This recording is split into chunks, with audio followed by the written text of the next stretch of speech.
Hi guys, welcome to another episode of Another Fat Guy Cooks. I am your fat guy, Andy Baker, and today we are going to be making air fryer brisket, which hopefully will be as good as barbecue brisket.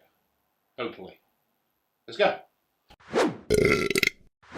Okay, so we're going to be making brisket, and the most commonly available type of brisket you can buy in the UK is the rolled kind. Like this. Now, if you want to go the extra mile and go speak to your butchers, you can get them to make you a nice big flat piece with the fat cap on top, which is better, but is a pain in the arse, takes loads more time, and isn't necessary if you're just cooking for a few people. Okay, so the first thing that we're going to do is we're going to make our spice blend for getting a nice bark on the outside of our brisket. Okay, so for the rub, you can do literally anything you want. I'm going to give you a nice little simple base one that I do, but feel free to change this around in any way that you feel like. Okay, so first, same with any rub, you're going to need a really good base, which is your salt. So we've got some nice Maldon's salt here. Let's do 4 large pinches. We're not measuring any of this. We're just going to keep mixing flavours until it tastes good. We'll do some brown sugar, because that's always great, light brown. What that does is it also makes everything caramelise nicely in the rub, so you get a really nice sort of deep flavour. Some smoked paprika, which is really difficult to say, because I just had to take 4 takes to say that. Some hot chili powder, obviously depending on your tolerance, we're going to put a lot in. Some cumin.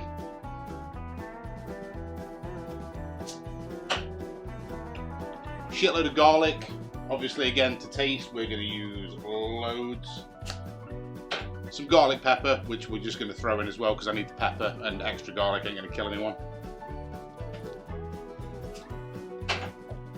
And some ground ginger because it goes really nicely with the sweet from the brown sugar.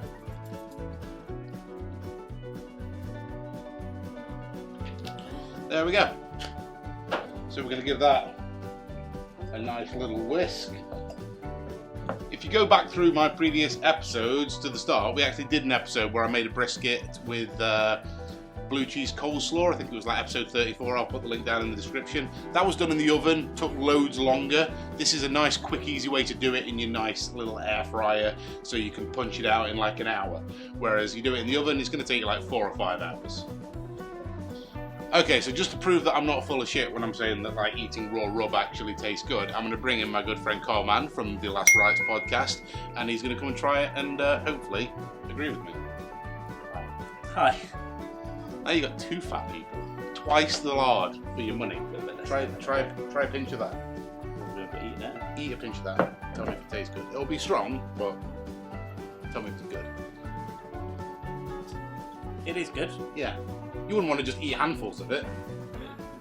Only on a bad night. But yeah. It's nice, a bit dry, but yeah, good. Yeah, well, it's going to go on a thing, so you know, it's an ingredient. It's not It's much better. Snacking. Although I suppose, you know, it'd be good on like popcorn or something. It would. Okay, so what we're going to do is get our brisket. First thing we're going to do is slather it in. I'm going to use mustard. You can use whatever you want. You can use horseradish, you can use mustard. Just something wet that we're going to cover it in, which is then going to help adhere the rub to the brisket.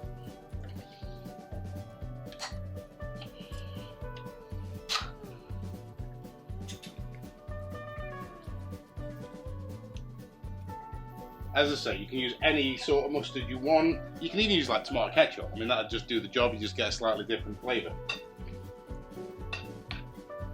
Barbecue sauce, semen, whatever you want. A little bit of semen. Try it now.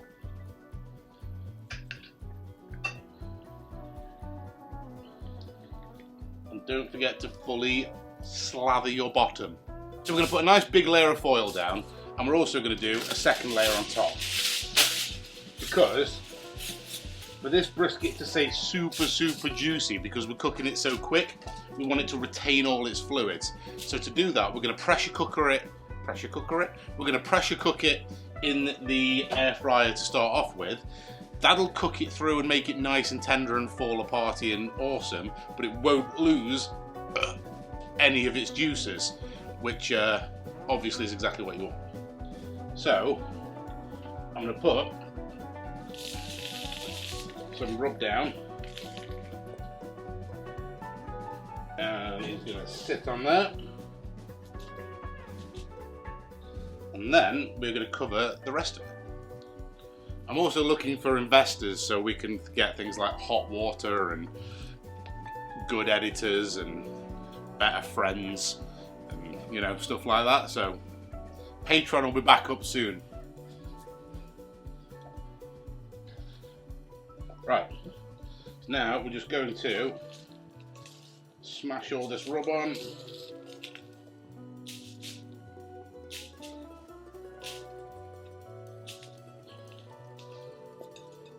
Make sure you get all the sides.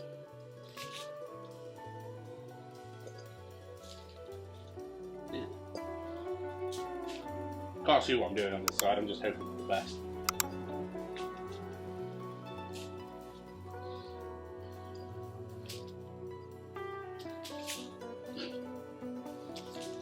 There we go. Keep the excess rub as well, because it's really good for like a bit of seasoning after you're done as well. Just give it a little extra sprinkle if you feel like it needs it. Okay, so we're going to wrap this up, making sure that there is no way that any air can escape at all. Beautiful. Okay, so we're going to use our beautiful little Ninja Foodi, which we obviously keep incredibly clean. Don't look inside.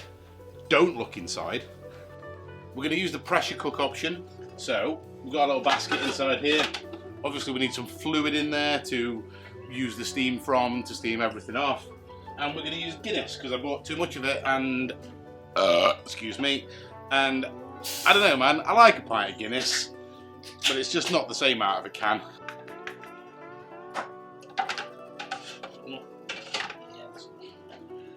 Yeah, one of those will be enough. Now, I know what you're going to say is obviously the steam isn't really getting to the meat because you've got it wrapped in, but obviously what we're also going to do is when it's done steaming, we're going to take the wrap off and then we're going to air fry it properly to crunch it all up. And during that time, the Guinness in the bottom will still be, and it will steam the meat and make it taste like Guinness. It won't. It absolutely won't. It's like bay leaves. Fucking don't do anything. But we do it because it looks good on camera and it makes chefs look like they know what they're doing. So we're going to flavour it with Guinness steam. It doesn't do anything. So we're going to put it on pressure cook. We're going to put it on high. And we're going to do it high. And we're going to do it for about 40 minutes. Which, for the size of piece of brisket we've put in there, is going to be plenty. And that's going to be enough to make it like almost fall apart. Because we're still going to cook it after that. We're going to do the proper air fry after that, which is then going to give it a nice crust on the outside and finish it off. This is basically just so we don't lose all those really nice, tasty juices. Because we love juices. Okay, I'll be back when this is done pressure cooking. Scratch. Remember when we used to go on fucking Twitch and I used to do the marble run shit? And I used to wear stupid clothes and do press-ups and just anything for attention, basically. Like this, like eating a teaspoon of mustard. Just doing it for attention. Okay, so the brisket has been in the pressure cooker for about 45 minutes. The reason I'm laughing is because I've just got Mr. Carl Mann to try some, oh, I've got it on my finger now, Jesus Christ, to try some Doomsday Death extract. Non-consensual. And he's having a bit of a bad time. Right. Bless him. Right, so we have cooked the brisket for about 45 minutes in the pressure cooker. We are now going to take it out, have a look, and then we're going to throw it back into the air fryer to crisp it up and finish it off. Okay, so we're looking for an internal temperature of somewhere around about 88. It's okay if it's a little bit low because we are going to cook it a little bit more after this. But, oh, look how juicy he is. He's such a juicy boy. He's a juicy, juicy boy. Look at that. So, Let's check the temperature just to make sure it's not going to kill us like I just tried to do to Carl. Yeah, so we're at 80 degrees there. That's absolutely fine. So,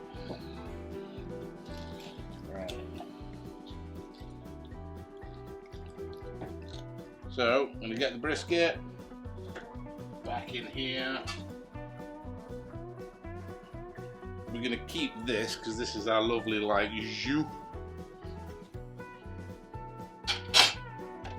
And then we're just going to bang this on air fry for 20 minutes so it crisps up the outside, gets all nice and crunchy, and then we're going to come back and eat it. Okay, we are done. So let's get it out of the air fryer, check how it is, we'll taste a little bit, and then we'll wrap it up.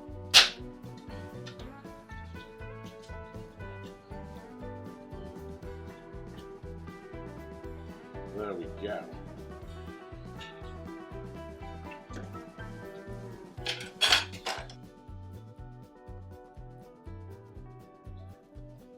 So it's the one problem you're going to get from doing rolled brisket is that because it's not all one piece, it is going to separate.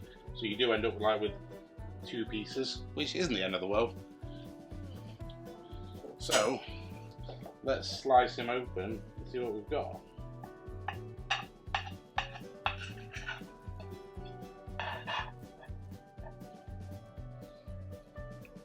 How does that look? Beautiful and juicy.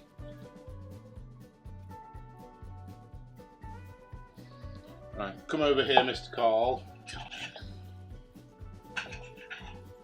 Recommend is just like In there. little dip in the jus as well. It looks as good as the Menendez brothers in the shower. I'm not really into that, but I would risk it for a brisket. I don't know what we're talking about. It was Netflix.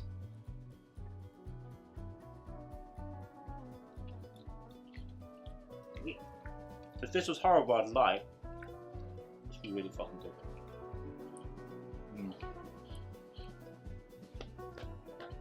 Keep doing this. Not bad, right? That's the best piece of meat I've had since I've been in Brazil, and that's saying something, honestly. It's great. Get it in there, shove it in. This is it. Brisket. Could I have dialed the temperature in a little bit better so it was maybe a little bit more juicy? Yeah, of course, but you know what? This is air fryer brisket. You're not looking for perfection, you're looking for a decent alternative to buying a smoker, right? And this is it. Thank you very much for watching. This is Carl Mann. I'm Andy Baker. Another Fat Guy's just cooked. We'll catch you next time. Peace. Another fat guy cooked.